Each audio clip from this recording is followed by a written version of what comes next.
la siguiente presentación es de Javier Zambrano, que va a hablar sobre Thor. Python y necesitamos. Bueno. Gracias. Ha sido toda la presentación. Bueno, os voy a hablar un poco de Thor. No os voy a decir lo que es Thor, que hasta la mitad de la presentación, o a lo mejor un poco, para dar un poco de misterio. Básicamente soy un programador de Python de toda la vida. Siempre mi background viene de C, pero siempre he sido programador de Python. Y he puesto aquí Python 2.x, no porque yo sigo programando, tengo aplicaciones en producción con 2.4, me imagino que muchos de vosotros también tenéis aplicaciones con 2x funcionando. Pero he puesto aquí porque yo me considero un poco legacy developer. Yo todo lo que hago ya viene con un poco de legacy. Yo no me planteo pasar a 3. De hecho, cuando estaba trabajando en 2.4 me pasé a 2.7. Entonces, muchas de las cosas que vais a oír aquí son cosas que no son especialmente Python avanzado, sino que intento utilizar el Python más o menos básico para hacer cosas, digamos, extraer el máximo partido al Python básico. No esperéis nada novedoso, sino esperar qué cosas estoy haciendo con Python, aprovechando las capacidades de Python. Bueno, vengo de CartoDB. CartoDB es una empresa que viene realmente de Visuality. Visuality era una consultora que hacía visualización de datos. Visualización de datos que no tenían absolutamente nada que ver con Python. De hecho, no utilizamos Python para casi nada. Visuality, de hecho me dijeron, oye, ¿puedes mandar una charla de Python con visualización de datos a la Python y demás? Y dije, pues no sé si voy a poder, a lo mejor me tengo que inventar todo. Pero me ha salido una charla bastante buena, aunque me la había inventado y demás. Entonces, Visuality era una consultora que hacía visualización de datos. Era bastante estándar, con PHP, Postgres, Flash en clientes. Entonces hubo una transición y seguimos utilizando Postgres, y empezamos a utilizar pues HTML5, JavaScript y demás. Entonces, luego veréis, os comento esto porque luego veréis por qué realmente nos pasamos a eso y qué ventajas nos ha dado. Entonces, os comento, bueno, esta es la home de la... Os comento algunos de los proyectos que hemos hecho en los que hemos utilizado Python, en los que hemos trabajado con Python para hacer visualización de datos. Obviamente no para hacer visualización de datos con Python, sino que toda parte de la visualización de datos, de hecho el 90% de la visualización de datos se hace en servidor. Se hace agregando los datos, limpiando los datos, etcétera, etcétera. Entonces, por ejemplo, este es un proyecto en el que los barcos en la Primera Guerra Mundial, los barcos que iban llevando pues militares y demás, tienen que llevar un cuaderno de bitácora. Un cuaderno de bitácora donde apuntaban todo lo que había pasado en el barco. Por ejemplo, hoy se ha muerto este fulano porque ha comido una manzana que estaba mala. O, de hecho, es verdad. Tenía que apuntar temperatura, tenía que apuntar la posición del barco. Y tenía que apuntar pues, todo lo que había pasado en el barco ese día. Era el Twitter antiguo, ¿vale? Entonces, ¿qué pasaba? Estos tíos no tenían ordenadores portátiles ni nada, ¿eh? No, estos tíos lo que hacían era apuntaban en un cuaderno a mano y lo dejaban ahí. Entonces, un buen día, alguien decidió coger todo eso, digitalizarlo, ponerlo en internet para que la gente transcribiese lo que allí había escrito a algo digital, de forma que pudiese saber, digamos, si la temperatura era 20 grados, 16 grados, y podías tener una base de datos y analizar. Entonces, con esto se obtuvieron 1 millón de posiciones de barcos de hace 100 años, poco menos de 100 años. Lo cual, y las temperaturas en el océano desde 100 años. O sea, imaginaos el valor que eso tiene para los científicos ahora mismo. Entonces, el proyecto se basaba en transcribir todo eso y meterlo en una base de datos. Quedaos con este proyecto porque os voy a enseñar una visualización de él hecha con Thor que refleja, que se ve muy bien cómo funcionaban los barcos en aquella época. Este es otro proyecto que hicimos para la NASA. La NASA tiene un submarino. La NASA no solo manda cohetes ahí a la Luna y eso, sino que también tiene un submarino que cada año pues, pasa por el fondo marino y ha hecho unas fotos, ¿no? ¿Qué pasa? Esas fotos son muchas fotos. Y lo que ellos lo que quieren es analizar cosas del fondo marino. Pero claro, son demasiadas fotos y hay ellos se centran en analizar una serie de cosas, pero hay otras que no están interesados en analizarlas, pero si pudiesen analizarlas, sería muy bueno. Entonces lo que hicieron fue coger esas imágenes, partirlas en trocitos y dárselas a la gente para que entrase y marcase si había algo interesante. Encontraron un montón de piedras, un montón de algas con formas divertidas, pero no encontraron nada interesante. Pero la parte buena de este proyecto es que toda la parte de coger las imágenes, procesarlas, partirlas y demás, de hecho, se desarrolló con Python, ¿vale? Esta diapositiva se me ha colado, pero porque no se hizo con Python, pero mola mucho este proyecto porque sabéis que si por ejemplo si tenéis un planeta, perdón, tenéis una estrella y el planeta gira alrededor de ese planeta gira alrededor de la estrella, claro, tapa un poquito de luz. Entonces, claro, si tú ves los patrones de luz que te llegan a la Tierra, puedes saber si ha pasado un planeta por delante. Entonces, analizando los patrones, fijaros este patrón. Entonces, veis que aquí hay una cosa un poco rara. Eso es difícil de analizar con una máquina. Sin embargo, la gente puede entrar y decir, oye, yo creo que esto es un poco raro, voy a marcarlo. Entonces, cuando había mucha gente que marcaba lo mismo, se analizaba. Con este proyecto se han encontrado ya 3 planetas, que no han puesto el nombre de Visuality ni ninguno nuestro ni nada, ¿sabes? Le han puesto nombres de números feísimos. O sea, muy feos, tipo vaca 74 y cosas así. Este proyecto es un proyecto que hicimos para Google. Ellos querían salvar idiomas que, digamos, estaban en peligro de extinción. Entre ellos estaba el catalán, no sé por qué, pero estaba el catalán, había idiomas que yo no sabía que existían en España. Entonces, querían salvarlos, y para ellos salvar significaba coger y registrar toda la información que había de ese proyecto en un website, pues vídeos, audio, imágenes, de todo. Entonces, este proyecto está hecho en Django. Y la peculiaridad de este website es que estuvo un día en la portada de Google. Vosotros cuando entráis a Google, bueno, ahora ya no entráis en Google porque ya lo tecleáis en la barra, pero antes, antiguamente, cuando ponías google.com y entrabas y ponías cositas, abajo, donde pone euskera, catalán, no sé qué, no sé cuántos, ahí abajo a veces ponen un enlace. Imaginaos lo que significa que te pongan un enlace en la portada de Google. O sea, claro, a mí cuando dijeron, claro, esta aplicación es una aplicación Django que corre en Google App Engine, y estaba utilizando una cosa súper divertida que era beta, porque claro, este proyecto era para 1000 personas. Y utilicé una beta de una cosa que tenían que se llamaba MySQL, que lo tenían ahí en la nube, que era súper lento, pero como era para 1000 personas. Entonces, cuando me dijeron, oye, tienes que hacer este test de carga y tienes que soportar todas estas cosas por segundo, que no puedo decir, pero eran muchas. Claro, imaginaos la latencia de conexión desde el worker de Django a la base de datos, solamente la conexión eran 10 milisegundos. O sea, cualquier query, una query de Select 1 eran 10 milisegundos. O sea, bueno, básicamente cogí toda la aplicación, la puse en memoria y ya está. O sea, entonces, esta aplicación también está hecha con Python, en Google App Engine, evolución de web. Esta es una visualización que también hicimos para Google. Esta la pusieron en la pantalla grande del Google I.O. ¿Sabéis cuando llega Larry se pone a hablar allí de las cosas nuevas y tal? Bueno, pues durante unos 5 segundos estuvo esta aplicación ahí. Y el backend está hecho con Python, y ya después de la portada de Google, que te digan la canal que tiene que soportar esto, te ríes. Pero es bastante. Entonces, si queréis algún día os hablo de estas aplicaciones, pero claro, como me dijeron de visualización de datos, pues... Y esto es lo que... Esto es parte de B. Esta se me ha colado también. Vale, y esto también. Entonces, antes cuando hacíamos visualización de datos, cuando éramos una consultora, cuando no teníamos el producto de CartoDB, nos llegaban proyectos, y hacemos proyectos que, como veis, están chulos, no son proyectos al uso. Y nos llegó un proyecto que era bastante interesante, que era analizar cómo se estaba deforestando la tierra, sobre todo partes, por ejemplo, como el Amazonas, o partes de África y demás, porque se estaba deforestando bastante rápido, y se deforesta por diferentes cosas, ¿no? Entonces, nos pasaron este proyecto, querían ver cómo se había ido deforestando poco a poco pues el Amazonas o zonas concretas de la Tierra.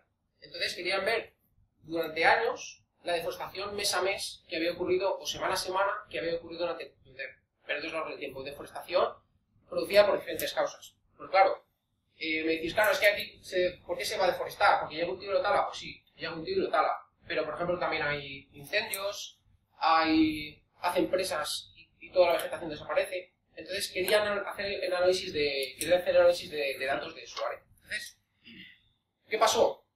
Dijimos, esto va a ser difícil porque son muchos datos, es toda la Tierra, toda la Tierra, claro, los desiertos obviamente no tiene deforestación, pero digamos, la parte de la Tierra que había que cubrir era muy grande. Y quería mostrar mes a mes, bueno, realmente semana a semana, todos los años.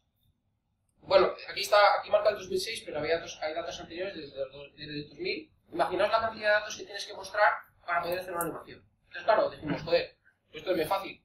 Cogemos y generamos una serie de imágenes y las pintamos y ya está. Así de fácil. Claro, imaginaos si ya en la primera charla de esta mañana, si habéis estado del tema de los aviones, decía, joder, es que tener un montón de imágenes para generar un mapa son muchos gigas. Y efectivamente son muchos gigas, pero además lo tienes que multiplicar por el número de frames.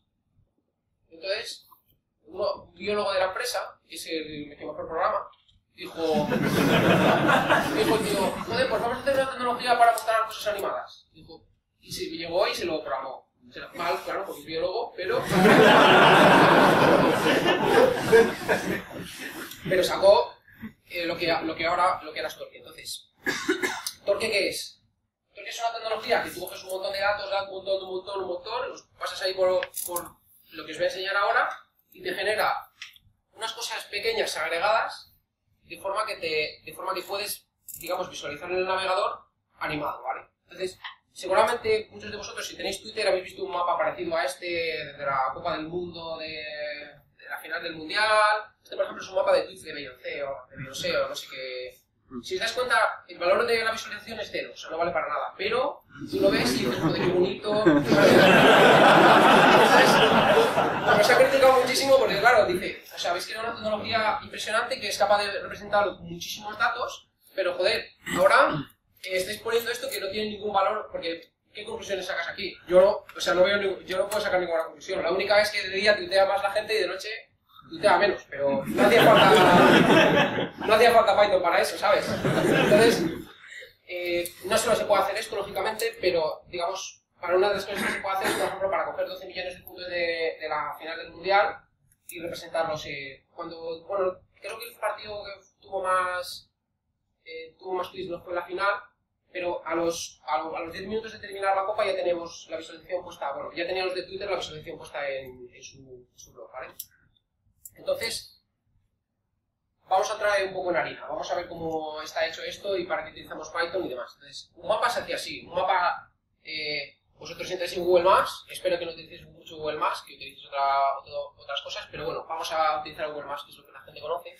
Cuando vosotros entráis, lo que hace Google Maps es carga de imágenes, en este caso 6 imágenes. Entonces, cuando tú haces entras y se vuelven a cargar otras imágenes. Estos son tiles, ¿vale? Lo que llamamos tiles. Entonces, ¿qué pasa?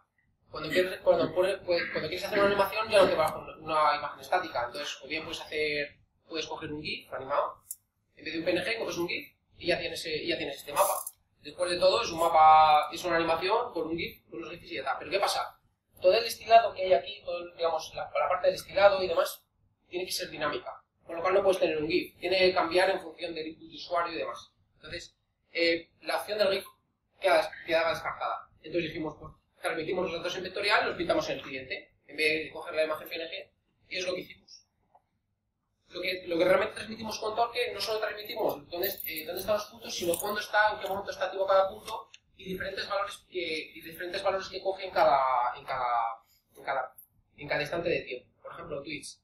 En tweets tenemos en Londres, y a lo mejor hay tweets durante todo el intervalo, pero en el momento 0 hay 100.000 tweets, en el momento 1 hay 120.000. Esa es la información que transmitimos. Entonces, básicamente es lo mismo que un tile de Google Maps, pero además le metemos una coordenada más que es la Z.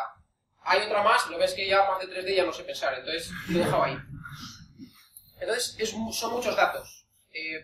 Vosotros coger una base de datos de Postgres, meterle 5 millones de puntos, hacéis una tabla XY, metéis 5 millones de puntos y hacer un select asterisco. Os va a tardar unos 4 segundos, unos 3 segundos más o menos. Entonces, imaginaos si tienes que hacer eso y tienes que agregar todos los datos, porque cuando estás viendo todo el mundo, agregas todos los datos del mundo. Entonces, claro, no solo recoger todos los datos, sino hacer operaciones con ellos y agregarlos. Esos son muchos datos. Muchísimos. Y de hecho, todos esos datos por sí solos no tienen ningún valor, es ruido. Por ejemplo, esto es Big Data. Entonces, esto es una visualización de todos los datos de un montón de relaciones, pero realmente no está diciendo nada. Es una visualización que dijeron, bueno, pues vamos a hacerla, pero veis que veis aquí pues negro y puntos. Ese es el problema. Si tú coges todos los puntos y los representas, ves esto. O sea, ves nada. Entonces hay que darles, digamos, hay que hacer una transformación sobre esos datos para poder obtener algo que tenga valor, ¿vale? Entonces, ¿qué es lo que hace Torque? Torque agrega los puntos y los cuantifica. Y ahora veremos por qué los cuantifica. Porque no va a ser lo por agregar, porque tú agregas los puntos, pero tú estás enviando una cantidad de gigas al cliente que no puede gestionar. Ningún cliente web te puede gestionar un giga de datos. Ni siquiera 100 megas de datos, seguramente. ¿Vale? Entonces, ¿qué es lo que hay que hacer? Hay que agregar datos y hay que cuantificarlos. De forma que estés enviando lo que realmente el usuario puede ver. Y esta es la parte que realmente hacemos con Python, ¿vale? Una de las cosas que hacemos con Python. Bueno, este es el formato de fichero. Esta es otra slide que se me ha colado, pero no me digáis que no es bonito el formato de fichero. Este es el formato de fichero JSON. También tenemos un binario más compacto para transmitir más rápido, desempaquetar más rápido y demás. Entonces, si este tío ha venido aquí a hablar de Python, pero todavía no ha hablado de Python, pero nada de Torque ni nada, ¿sabes? Entonces, vamos a entrar ahora en qué es lo que hacemos con Python. Uno de los problemas que os he comentado es la transferencia de datos. La transferencia de datos, cuando quieres enviar muchos datos, puedes hacer dos cosas: o quitar datos, o eliminar redundancia y comprimir. Porque al final dices, si yo por ejemplo voy a enviar 7 millones de unos, es mejor que envíes el valor 7 millones y un 1, diciendo, aquí van 7 millones y es 1. Pasas de tener un montón de bytes a tener 4 o 5 bytes para enviar esa información. ¿Vale? Entonces, una de las cosas que hay que hacer con los datos es extraer cualquier tipo de redundancia. Por ejemplo, si tienes que un punto está muy cercano a otro, no envías la posición absoluta de los dos puntos. Envía la diferencia del primero al segundo, porque estás enviando muchísima menos información. Entonces, para eso utilizamos Matplotlib y, bueno, en general, todas las funciones, digamos, toda la funcionalidad que te da Python para hacer análisis de datos, recorrer datos, transformar datos y demás. Entonces, por ejemplo, de mis favoritas, por poner alguna de las que hemos utilizado, es el histograma. ¿Por qué el histograma para mí es importante? Porque te permite ver realmente cuánto estrés está yendo de la redundancia de unos datos aplicando una operación matemática. Entonces, por ejemplo, bueno, este es el código y esto es lo que genera. Por ejemplo, cuando se envían datos, se envían fechas, las fechas siempre están en orden creciente, con lo cual no tiene ningún sentido enviar el valor absoluto de la resta, sino el valor absoluto de la fecha, sino enviar el valor con respecto a la anterior fecha, porque va a ser un valor mucho menor. Entonces aquí se ve claramente el histograma como tienes la row y luego la codificación delta. Si os dais cuenta, fijaos como aquí en esta parte se ve clarísimamente que los valores están distribuidos de 0 a 1000. Sin embargo, aquí, aplicando una transformación matemática que es una resta, pasamos a tener casi todos muy cerca del valor 0. ¿Qué creéis que va a comprimir mejor? ¿Lo rojo o lo verde? Obviamente lo verde, porque tienes mucho menos valores o sea, tienes mucho menos set de valores que transmitir.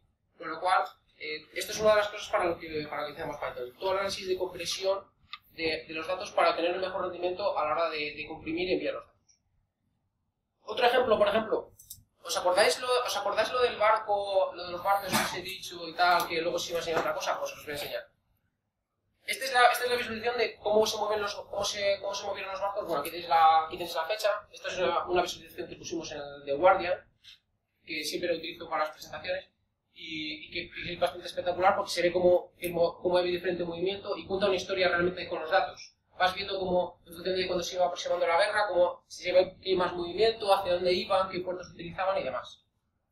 Entonces se ve muy bien. Esto digamos, posiblemente sea la primera visualización con Torque. Entonces, claro, vosotros veis esto aquí y dices, vale, es verdad. Pero claro, qué bonito y demás, pero claro, cuando tú estás trabajando necesitas ver realmente si la información está bien o está mal. Entonces, una de las funciones que utilizo es scatter para analizar el dataset, cada uno de los tiles, para ver realmente qué es lo que contienen. Entonces, si os fijaos, aquí tenemos el XY y Z, que corresponde al tiles que os comentaba, donde he añadido el 3D, la opción del tiempo. En el GZ tenemos el tiempo, y ahí se ve, si os dais cuenta, si os fijáis un poco en los laterales, aquí se ven perfectamente cómo van los caminos de los barcos a lo largo del tiempo. Entonces, esta es una herramienta muy buena de análisis para nosotros, para ver realmente si estamos haciendo las cosas bien o estamos haciendo las cosas mal. En este caso es un poco caos. Pero hay otros casos en los que los datos son diferentes que te da bastante información de si estás haciendo bien o mal las cosas. Y esto son al final, no sé cuántas líneas de código, pero serán con Matplotlib, es que son 10 líneas de código realmente para mostrar esto. Con lo cual, con muy pocas líneas de código tienes esto. Y luego vamos a pasar a otra parte. Vale, este tío me ha contado que analizan los datos y los sirven al cliente, pero no me ha dicho cómo se hace. Y para eso no utilizamos Python. Porque hicimos un prototipo con Python, pero nos hemos dado cuenta que con una query SQL éramos capaces de hacer lo mismo que con muchas líneas de código de Python, con lo cual decimos, ¿para qué vamos a gastar el tiempo? La query SQL que puerto es esta, ¿vale? Es una query SQL que coges un dataset gigante y te los agrega utilizando índices de forma que es razonablemente rápida. Pero, ¿qué pasa? Con esto no puedes hacer real time. Quiere decir, por ejemplo, cuando Twitter nos dijo, oye, quiero hacer una visualización de los datos del final, nos dijo, no, pero yo no quiero hacerla después, yo quiero hacerla durante. O sea, quiero que yo te voy a enviar los datos de mi manguera a troche y moche y quiero que me vayas generando toda esa visualización en tiempo real. Nunca lo llegamos a hacer, pero sí tenemos una serie de herramientas para que funcionase. Entonces, creamos un servidor en tiempo real y generaba esos tiles de torque según venían los datos, ¿vale? Entonces, para eso utilizamos Tornado. ¿Conocéis todos Tornado? O sea, de oídas. Levantar la mano o algo, ¿no? Bueno, para los que no lo saben, que hay bastantes. Tornado es un servidor que... es un framework o un servidor, una librería, no sé cómo llamarlo, que te permite hacer lo mismo que te dicen que hacen lo de JS, pero en Python. O sea, te permite, digamos, trabajar. Es un servidor web que te permite trabajar muy rápido utilizando asíncrono. Entonces, en principio, pensé, de hecho, di una charla de cómo Facebook utilizaba Tornado, pero que era mentira. O sea, hablé con el tío que inventó Tornado pensando que sí que Facebook utilizaba Tornado y realmente no lo utiliza, pero sí que uno de los creadores sí que trabajaba en Facebook. Y es un servidor que a nosotros nos viene muy bien porque la velocidad que tenemos de entrada de datos no es exactamente cuánto, creo que no puedo decir. Pero Twitter tiene muchos tweets por segundo. Y georreferenciados, creo que hay un 3% o algo así de tweets georreferenciados, son muchos también. Entonces necesitamos mucho I/O, y tenemos que, digamos, ser capaces de tragarnos todo eso y ir construyendo todo el set de tags, ¿vale? Entonces para eso utilizamos Tornado. Y utilizamos el típico patrón, que no sé si es típico, pero para mí es típico, que es, tenemos el I/O, que lo hace Tornado, eso lo pasamos a una cola, esa cola se encarga de distribuir en diferentes procesos, y esos procesos se encargan de guardar. Entonces, esto que parece tan bonito y demás, son muy pocas líneas de Python, porque Python tiene, digamos, funcionalidad para cada una de estas cosas en la librería estándar, y esto es lo que voy a contar un poquito. Bueno, el I/O en Tornado, que lo he hablado ya. La parte de la cola, cuando van llegando los datos, lo que tenemos que hacer es, no vamos a construir, según van llegando los datos, construir los tiles de torque. Lo que hacemos es, preparamos batches de puntos, preparamos batches de datos, y los enviamos a los workers. Entonces, ¿quién se encarga de preparar esos batches? Se encarga un thread que se comunica a través de una cola. Esa cola está de la librería estándar de Python y funciona perfectamente. Y al final son 5 líneas de código. Una vez ya tenemos esos batches de datos preparados, hay que empezar a construir los tiles. Los tiles se construyen en un árbol. Entonces, se ve claramente cómo puedes construir cada tile. Digamos, cada uno de los tiles es un proceso que está muy enganchado a CPUs, tira mucho de CPU. Entonces, con la habilidad de multiprocessing process, evitamos lo que hablábamos antes justamente en la charla anterior, en la parte del log global. Con el multiprocessing puedes aprovechar realmente concurrencia en Python. Entonces, enviamos los batches a cada uno de los procesos, se puede generar los tiles y guardarlos en donde queramos. En este caso, la parte donde guardamos los valores, o bien es Redis, dependiendo de cómo queramos servir los datos a posteriori, o bien es un array. Y este array, lo bueno que tiene es que se comunica entre esos procesos de Python.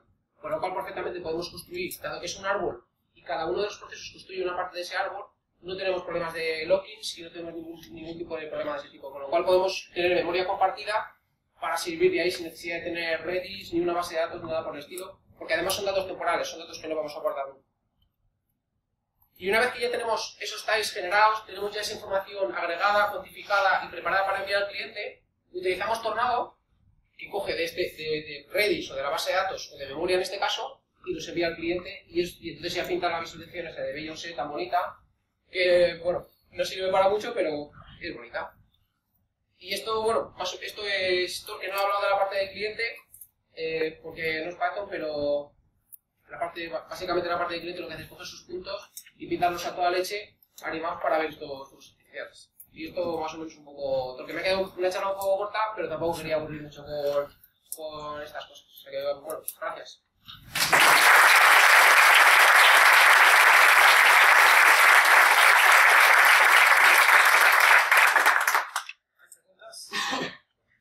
Allá. ¿Cuánto tiempo pasa que dices lo del real time entre que recibís un tweet y lo servís a un cliente en time? No, normalmente unos 10 segundos. Pero claro, si piensas en un volumen de, por ejemplo, yo qué sé, 1000 puntos por segundo, eso no hace falta hacer batches ni nada por el estilo. De hecho, tenemos una implementación con Hadoop que creo que se traga algo así como 500.000 de reescritores por segundo.